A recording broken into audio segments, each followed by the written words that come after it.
இன்றைக்கி காய்கறி வாங்குறதுக்கு கடைக்கு போயிருந்தேன். அப்போது ஒரு 4, 5 தாய்மார்கள் எல்லாம் நின்றுட்டு இருந்தாங்க, வாங்கிட்டு இருந்தாங்க. கடைக்கார தம்பியோட கவனம் ஃபுல்லாக வியாபாரத்துலேயும் அவங்க கூட பேசுகிறதுலேயும் இருந்தது.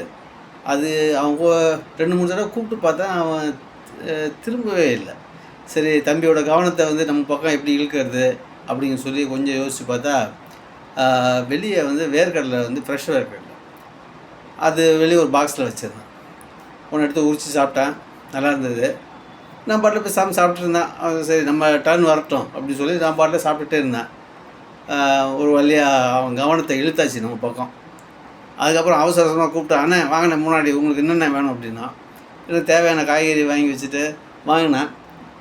சரி, அப்புறம் என்ன அப்படின்னா, அப்புறம் என்ன வேர்க்கடலை பச்சையாக சாப்பிட்டா பித்தம், வேக வச்சு வெளியே வச்சிரு நாளைக்கு அப்படின்னு சொல்லிட்டு வந்துட்டேன்.